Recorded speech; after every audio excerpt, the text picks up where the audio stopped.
Hello friends, എല്ലാവർക്കും good morning. അപ്പോൾ പത്തനംമാറ്റിൻ്റെ ഇന്നത്തെ ഒരു സൂപ്പർ ഹിറ്റ് വിശേഷത്തിലേക്ക് എല്ലാവർക്കും സ്വാഗതം. അങ്ങനെ നമ്മുടെ ആദർശിന് ഒരു കോൾ വന്നതിന് ശേഷം നയനയോട് പറയുകയാണ്, അത് വേറെ ആരുടെയും കോളല്ല, ആ ഡേവിഡ് എക്സ് എന്ന് പറഞ്ഞ ഒരാളോട് സംസാരിച്ചുകൊണ്ടിരിക്കുകയാണ്.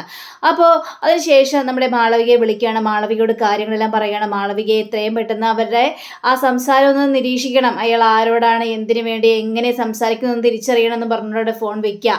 അങ്ങനെ ഉടനെ തന്നെ നമ്മുടെ മാളവികയെ കാണിക്കുകയാണ്. അപ്പോൾ മാളവികയാണെങ്കിൽ ഡേവിഡിൻ്റെ ആ ക്യാബിൻ്റെ മുന്നിൽ പോയി ഇങ്ങനെ നിൽക്കുകയാണ്. ഇയാൾ ആരോടാണ് സംസാരിക്കുന്നത് അറിയാൻ വേണ്ടി. പക്ഷെ അയാൾ അവിടെ സംസാരിക്കുന്ന നമ്മുടെ നാഗേന്ദ്രനോടാണല്ലോ. ശരി സാർ, അതൊക്കെ ഓക്കെ സാർ, നമുക്ക് നല്ല ഡിസൈനുകളൊക്കെ കിട്ടും, നിങ്ങൾ വരട്ടേന്നേ, എന്തുകൊണ്ടും പേടിക്കേണ്ട ആവശ്യമൊന്നുമില്ല, ആ ഡയമണ്ടൊക്കെ ഇവിടെ എത്തട്ടെ സാർ എന്നും പറഞ്ഞുകൊണ്ട് ഡയമണ്ടിനെ കുറിച്ചുള്ള സ്വർണ്ണങ്ങളെ കുറിച്ചുള്ള കള്ളക്കെടുത്ത് കാര്യങ്ങളാണ് ഇവിടെ നാഗേന്ദ്രനോട് നമ്മുടെ ഡേവിഡ് സംസാരിച്ചുകൊണ്ടിരിക്കുന്നത്. അങ്ങനെ ഈ സംസാരം കഴിഞ്ഞ് കഴിഞ്ഞപ്പോഴേക്കും മാളവിക നേരെ ആ ക്യാബിൻ്റെ ഉള്ളിലേക്ക് കയറി ചെല്ലുകയാണ്. ഇത് കണ്ടിട്ട് നമ്മൾ ഡേവിഡാണെങ്കിൽ, മാളവികയെ പെർമിഷൻ ഇല്ലാതെ ഇങ്ങോട്ട് കയറി വരാനുള്ള ഒരു അനുവാദം അത് മാളവിക്ക് മാത്രമേ ഞങ്ങൾ തന്നിട്ടുള്ളൂ. സാർ എനിക്കറിയാം സാർ, അതുകൊണ്ടാണല്ലോ സാർ ഞാൻ ധൈര്യത്തോടെ ഇങ്ങോട്ട് കയറി വന്നത് സാർ. മാളവിക മാളവിക എന്ന് പറയുകയാണ്. ഏതായാലും മാളവികയെ കണ്ട് സംസാരിക്കാൻ തന്നെ നിൽക്കുകയായിരുന്നു. എന്താ സാർ? അത് വേറൊന്നുമല്ല, അതെ നമുക്കേ കുറച്ച് ഡയമണ്ടുകൾ വരുന്നുണ്ട്, അടിപൊളി ഡയമണ്ടുകളാണ് വരുന്നത്. ആ ഡയമണ്ട് വെച്ച് തന്നെ ഇനി ഡിസൈൻ ചെയ്യണമെന്ന് പറയാണ്. ആണോ സാർ? അത് വളരെയേറെ നല്ല കാര്യമാണല്ലോ സാർ. ഡിസൈൻ ചെയ്യാൻ ഞാൻ തയ്യാറാണ് സാർ. സാറ് ഇപ്പോൾ ആരോടാ സംസാരിച്ചത്? അതിൻ്റെ ഒരു കസ്റ്റമറോടാണ് സംസാരിച്ചത് എന്ന് പറയുകയാണ്. ഓ, കസ്റ്റമർ ആയിരുന്നോ? അപ്പോൾ നമ്മുടെ മാളവിക മനസ്സ് ചിന്തിക്കുകയാണ്, ഇയാൾ സംസാരിച്ചത് കസ്റ്റമറോടല്ല, ഇയാൾക്ക് മുൻപന്തിയിൽ നിൽക്കുന്ന ആരോടാണ് ഇയാൾ സംസാരിച്ചത്. അതേ രീതിയിലായിരുന്നല്ലോ ഇയാളുടെ സംസാരം എന്നൊക്കെ ഇങ്ങനെ മാളവിക ഇങ്ങനെ ചിന്തിക്കുക. അങ്ങനെ മാളവിക പറയണം, സാർ ഇനിയിപ്പോൾ ഇവിടുത്തെ ദുബായിലെ കാര്യങ്ങളൊന്നും നോക്കുന്നില്ലേ? അവിടുത്തെ വരുമാനമൊക്കെ അതേപോലെ തന്നെ അവിടുത്തെ ബിസിനസ്സൊക്കെ നോക്കണ്ടേ സാർ? എനിക്കിപ്പോൾ അങ്ങോട്ടൊന്നും പോകാനുള്ള യാതൊരു സമയമില്ല, ഇവിടെ തന്നെ വമ്പൻ തിരക്കല്ലേ, അപ്പോൾ പിന്നെ അങ്ങോട്ടൊന്നും പോയി കഷ്ടപ്പെടണ്ടെന്ന് ഞാൻ അങ്ങോട്ട് വിചാരിച്ചു, അത്രയേ ഉള്ളൂ മാളവികയെ. അതേതായാലും നന്നായി സാർ, സാർ ഇവിടെ തന്നെ നിൽക്കുന്നതായിരിക്കും ഏറ്റവും കൂടുതൽ നല്ല കാര്യം സാർ. പക്ഷേ സാർ, ഞാനൊരു ഡിസൈൻ കാണിച്ചു തരാം സാറിന്, അതെങ്ങനെയുണ്ടെന്ന് നോക്കണേ എന്നും പറഞ്ഞുകൊണ്ട് നമ്മുടെ മാളവിക ഫോണിൽ ഒരു ഡിസൈൻ കാണിച്ചു കൊടുക്കുകയാണ്. ഓക്കെ മാളവികയ്ക്ക് ഇത് ഇഷ്ടമായല്ലോ.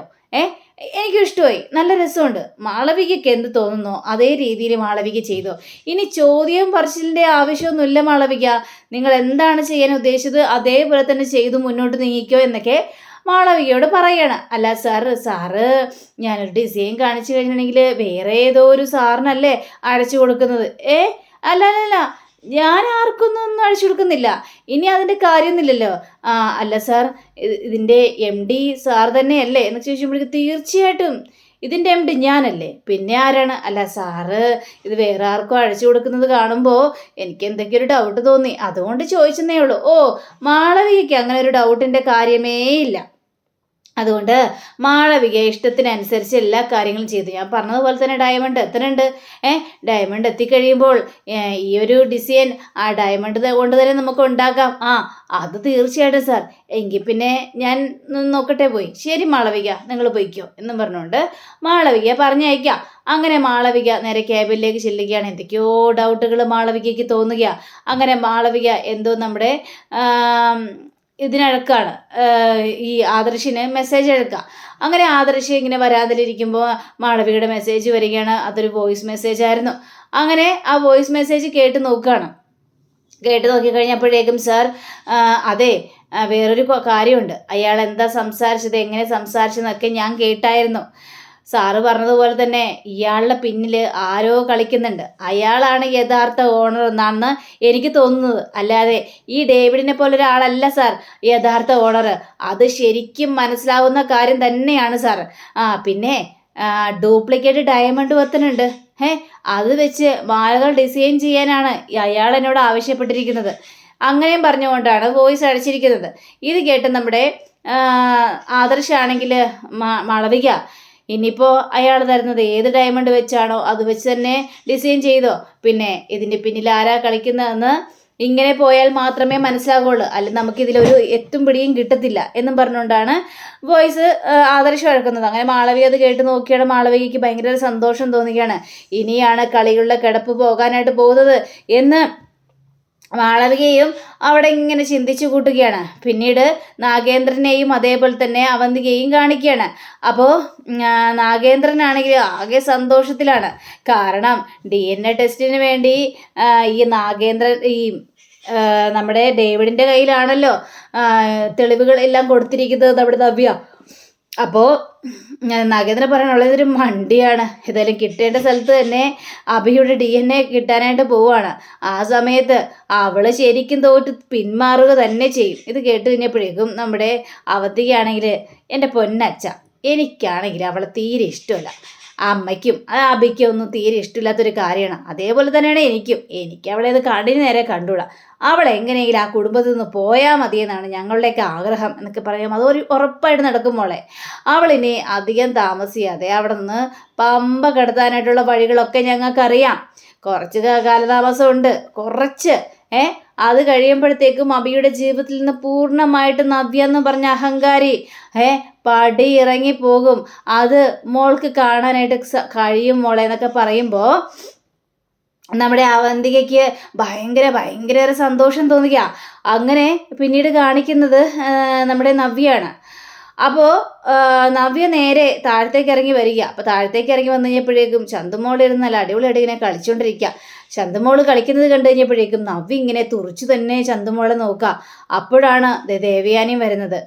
അപ്പോൾ ചന്തുമോള് ഇങ്ങനെ ചന്തുമോളിങ്ങനെ നോക്കിക്കൊണ്ട് ദേവയാനി കാണുകയാണ്. അപ്പോൾ ദേവയാനിയെ കണ്ടു കഴിഞ്ഞപ്പോഴേക്കും ചന്തുമോൾ ഓടി ചെന്നിട്ട് അമ്മമ്മേ എന്ന് പറഞ്ഞിട്ട് കെട്ടിപ്പിടിക്കണം. എന്താ മോളെ എന്ന് പറയണം. പക്ഷെ അപ്പോഴേക്കും നവ്യ അവിടെ നിന്ന് പോയി കഴിഞ്ഞിരിക്കുന്നു. എന്താ മോളെ? അത് പിന്നെ എന്നെ നോക്കി കുറേ നേരം നോക്കി നിന്നു. ആണോ? ഇനി വല്യമ്മ മോളെ ഇങ്ങനെ നോക്കി നിൽക്കുമ്പോഴേ മോള് അമ്മമ്മയുടെ അടുത്തേക്ക് ഓടി വന്നാൽ മതി കേട്ടോ. ഒന്നും പറയാനായിട്ട് നിൽക്കണ്ട. മോളെ ഒന്നും ചെയ്യില്ല കേട്ടോ. മോള് പേടിക്കേണ്ട ആവശ്യമൊന്നുമില്ലേ എന്നും പറഞ്ഞ് ചന്തുമോളെ ആശ്വാസപ്പെടുത്തുകയാണ്. പിന്നീട് നവ്യ റൂമിലേക്ക് കയറി ഒരു മുടിയിലാണ് ചീപ്പ് എടുക്കുക. അങ്ങനെ ചീപ്പ് എടുത്തിട്ട് നോക്കുകയാണ്. കാരണം അബിയുടെ മുടി എടുക്കണമല്ലോ. അബിയുടെ മുടി എടുക്കണം, ചന്തുമോളുടെ മുടി എടുക്കണം. ഈ സാമ്പിൾ മുഴുവൻ ശേഖരിച്ചാൽ മാത്രമല്ലേ കൊണ്ട് കൊടുക്കാനായിട്ട് സാധിക്കുള്ളൂ. അങ്ങനെ ആ മുടി അതിൽ നിന്നൊരു മുടി അങ്ങോട്ട് എടുക്കുകയാണ്.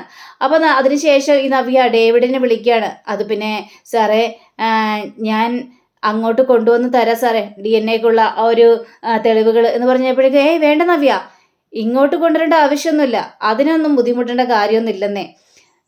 ഞാനേ ഒരാളെ അങ്ങോട്ടേക്ക് വിടാം.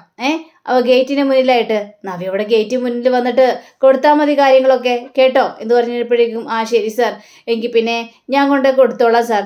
എത്രയും പെട്ടെന്ന് ഇതിനൊരു റിസൾട്ട് ഉണ്ടാക്കി തന്നാൽ മതി സാർ. തീർച്ചയായിട്ടും. നവ്യ ഇതിന് ടെൻഷൻ അടിക്കുന്നത്, ഈ കാര്യത്തിൽ നവ്യ ടെൻഷൻ അടിക്കേണ്ട യാതൊരു ആവശ്യമില്ല. ടെൻഷനാകാതിരിക്കും നവ്യ എന്ന് പറഞ്ഞുകൊണ്ട് നവ്യ അങ്ങോട്ട് സോപ്പിടുകയാണ് ഈ ഡേവിഡ് ചെയ്യുന്നത്. അങ്ങനെ എല്ലാവരും കൂടി ഇരുന്ന് ഭക്ഷണം കഴിക്കുക. ദേവയാനിയും മുത്തശ്ശിയും നവ്യയും അതേപോലെ തന്നെ അഭിയും ജലജയും ഒക്കെ ഇരുന്ന് ഭക്ഷണം കഴിച്ചുകൊണ്ടിരിക്കുന്ന സമയത്ത് നവ്യ ഒരു അക്ഷരം പോലും മിണ്ടുന്നില്ല.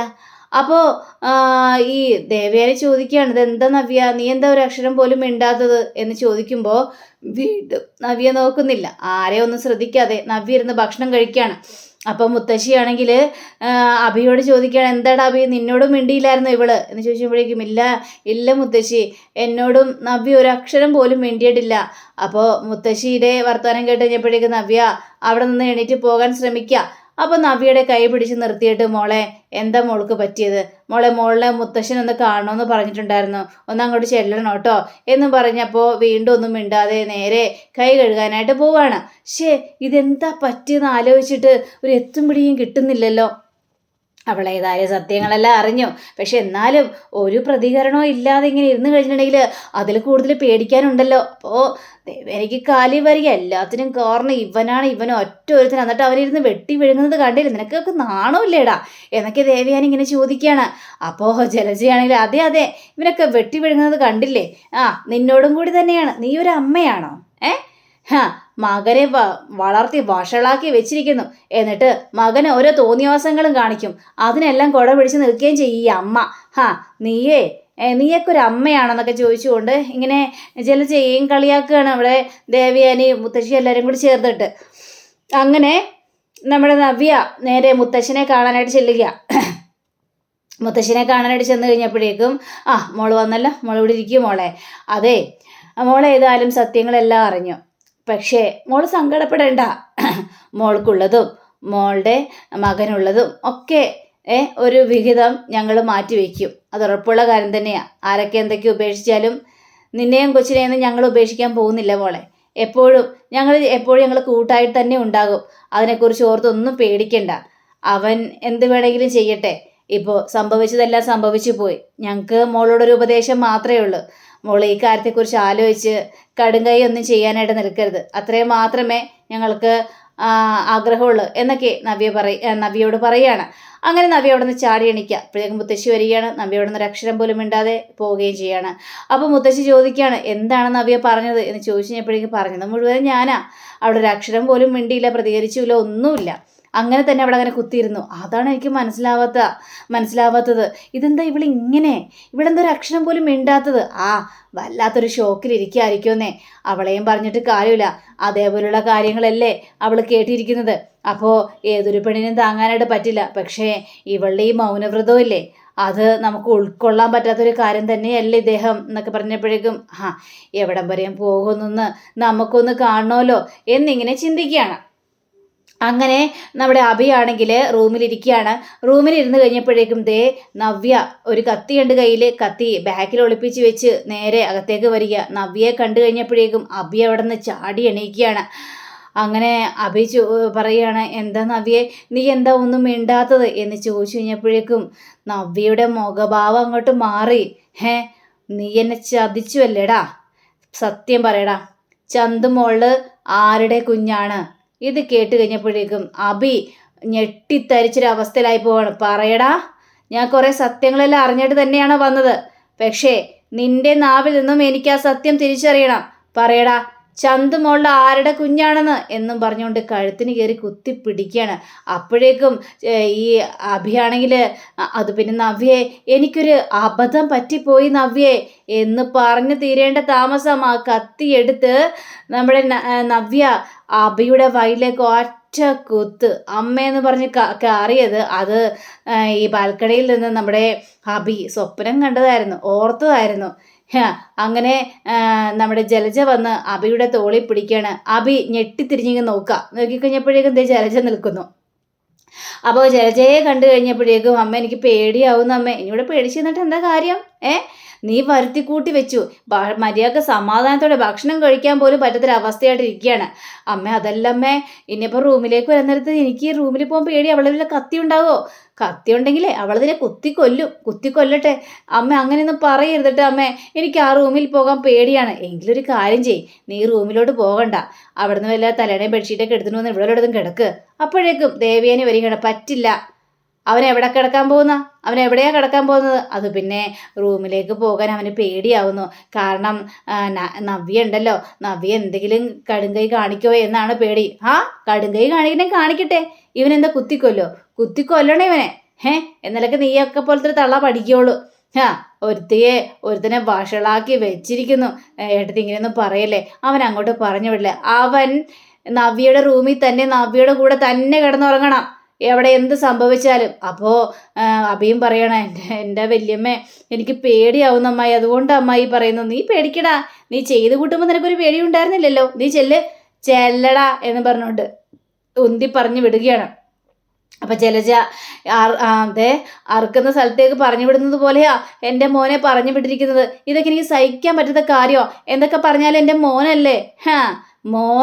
മോനെ വളർത്തുമ്പോഴേ നല്ല രീതിയിൽ വളർത്തണം, അല്ലെങ്കിൽ ഇങ്ങനെയൊക്കെ ആയിപ്പോവും. എന്നിട്ട് എൻ്റെ മോളോ അവന്തിക്കൊക്കെ നല്ല സ്വഭാവം തന്നെയല്ലേ? അതെ, പക്ഷേ അവൾ അയർലാൻഡിൽ പോയി പഠിക്കാൻ പോയതിന് ശേഷമാണ് അവളുടെ സ്വഭാവം മാറിയത്. പക്ഷേ വിദേശത്തൊന്നും പോയി പഠിക്കാതെ അവൾ ഇവിടെ തന്നെ നിൽക്കുകയാണെങ്കിൽ നിന്റെ തനി പകർപ്പായി മാറിയാനായിരുന്നു ജലജെ എന്നൊക്കെ പറയാ. എന്നാലും എടതി ഇങ്ങനെയൊന്നും വേണ്ടായിരുന്നു. എന്ത് വേണ്ടായിരുന്നുവെന്ന്? നീയൊക്കെ അനുഭവിച്ചേ മതിയാവുള്ളൂ. ഇത്തരത്തിലുള്ള മകനെയൊക്കെ പ്രസവിച്ച നിനക്കൊക്കെ ഇതിനപ്പുറം അനുഭവം കിട്ടണം എന്നും പറഞ്ഞുകൊണ്ട് ദേവയാനി അവിടുന്ന് പോവുകയാണ്. അപ്പോൾ ദേവയാനി പോയി കഴിഞ്ഞപ്പോഴേക്കും ജലജയ്ക്കാകെ കലിയും വരികയാണ്. പിന്നീട് കാണിക്കുന്നത് നമ്മുടെ നവ്യയാണെങ്കിൽ ഇങ്ങനെ കിടന്നുറങ്ങാൻ, നവ്യ ഉറങ്ങിയിട്ടില്ല, ഇങ്ങനെ എന്തൊക്കെയോ ആലോചിച്ചുകൊണ്ടിരിക്കണം, ആകെ വെപ്രാളമാണല്ലോ. അപ്പോഴാണ് അഭി അങ്ങോട്ട് കയറി വരുന്നത്. അഭിക്കാണെങ്കിൽ കൈയും കാലും വരച്ചിട്ട് ഒരു രക്ഷയില്ല, നവ്യ ഒരു അക്ഷരവും മിണ്ടുന്നുമില്ല. അങ്ങനെ ഒന്നും അറിയാത്ത രീതിയിൽ അഭി ആ കട്ടിലിൽ കയറി കിടന്ന് പുതച്ച് ഇങ്ങനെ കിടക്കുക. അപ്പോഴും നവ്യ ഒന്ന് എട്ടങ്ങണിട്ട് നോക്കുന്നുണ്ട്. അപ്പോൾ ഈ അഭി പറയാണ്, നവ്യയെ നിന്നോട് ഞാൻ പറഞ്ഞതല്ലേ, എന്നെയും നിന്നെയും തെറ്റിക്കാൻ വേണ്ടി നിന്റെ അമ്മ പല കള്ളത്തരങ്ങളും പറയുമെന്ന് ഞാനും പറഞ്ഞതാണ്, അമ്മയും പറഞ്ഞതാണ്.